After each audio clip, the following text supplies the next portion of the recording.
عصر کے بعد نفل نماز پڑھنا یہ مکروہ ہے. کیا ہے؟ عصر کے بعد کوئی نفل نماز نہیں پڑھ سکتے. مصطفیٰ جان رحمت صلی اللہ علیہ وسلم کی احادیث مبارکہ سے آپ نے سنا. لیکن حضرت سیدنا عائشہ صدیقہ رضی اللہ تعالی عنہ فرماتی ہے کہ میں نے اپنے نبی کریم صلی اللہ علیہ وسلم کو دیکھا اور حضور علیہ السلام نے ظاہری حیات تک، یہاں تک اس دنیا سے پردہ فرما گئے، اس پہ یعنی حیات تک حضور علیہ السلام عصر کے بعد نماز جو نفل وغیرہ پڑھتے تھے. اب علماء فرماتے ہیں کہ نہیں پڑھو. یہاں پر حدیث مبارکہ میں ہے کہ حضرت سیدنا عائشہ صدیقہ رضی اللہ تعالی عنہ سے مروی ہے کہ نبی کریم صلی اللہ علیہ وسلم پڑھتے تھے اور ظاہری حیات تک حضور علیہ السلام نے پڑھا اور اس کو پڑھتے ہی رہے، یہاں تک کہ حضور علیہ السلام جب تکان محسوس کرتے، تکلیف ہوتی، پھر بھی حضور علیہ السلام نے کیا ہے یہ نماز پڑھی اور پڑھتے ہی رہے. اور علماء فرماتے ہیں کہ یہ نماز حضور علیہ السلام اپنے گھر جا کر پڑھتے تھے. تو مطلب بات کرنے کا کہ ہم احناف کے نزدیک آپ نے موقف سنا ہے کہ عصر کے بعد نفل نماز نہیں پڑھ سکتے، لیکن یہاں پر بخاری شریف میں حدیث مبارکہ ہے جو حضرت سیدنا عائشہ صدیقہ رضی اللہ تعالی عنہ سے مروی ہے کہ عصر کے بعد نفل نماز حضور علیہ السلام پڑھتے تھے. تو اس سے پتہ چلا کہ عصر کے بعد نفل نماز پڑھنا چاہیے. اب اس بارے میں علماء اہل سنت کا موقف کیا ہے؟ وہ یہ فرماتے ہیں عصر کے بعد کیا ہے نماز پڑھنا یہ نفل مکروہ ہے، لیکن جو حضور علیہ السلام پڑھتے تھے نا یہ حضور علیہ السلام کا خاصہ ہی تھا، حضور علیہ السلام ہی کے لیے تھا کہ حضور علیہ السلام پڑھے، ہمارے لیے نہیں تھا.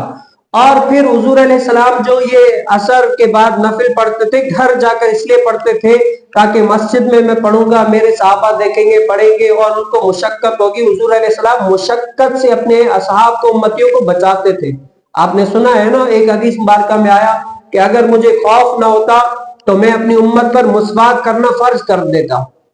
کیا ہے؟ فرض کر دیتا کہ وہ مسواک کرے، لیکن مجھے اپنی امت پر خوف ہے کہ وہ تکلیف میں نہ پڑ جائے، اسی لیے میں ان پر فرض نہیں کرتا، سنت ہے. اسی لیے حضور علیہ السلام نے عصر کے بعد جو 2 رکعت نفل پڑھی یہ حضور علیہ السلام کا ہی خاصہ ہے، اور اپنی امت پر شفقت کرتے ہوئے، تخفیف کرتے ہوئے حضور علیہ السلام گھر میں پڑھا کرتے تھے.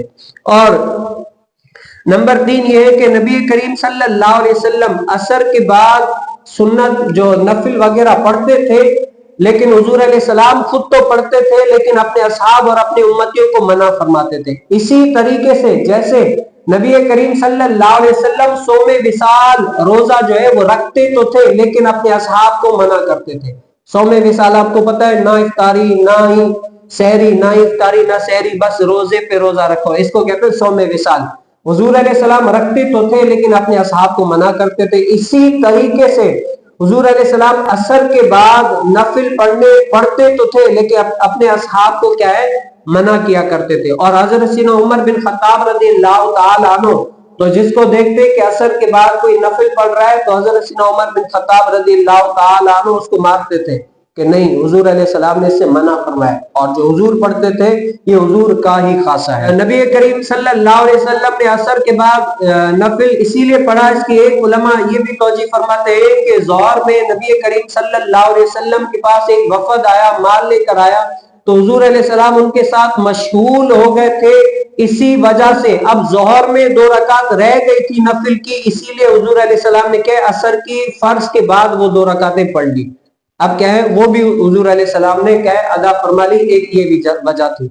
اور ایک اور وجہ فرماتے ہیں عصر سے پہلے حضرت سیدنا بلال رضی اللہ تعالی عنہ نے کیا ہے جلدی سے اقامت پڑھ لی. حضور علیہ السلام کو نفل پڑھنے کا ٹائم نہیں ملا، اسی لیے حضور علیہ السلام نے فرض کے بعد وہ نماز کیا ہے نفل پڑھ لی.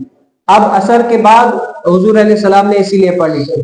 اور ہم جو نمازیں وغیرہ دیتے نفل وغیرہ چھوڑ دیتے ہیں، لیکن نبی کریم صلی اللہ علیہ وسلم پابندی کے ساتھ نوافل، سنت اور فرائض کا اہتمام کیا کرتے تھے.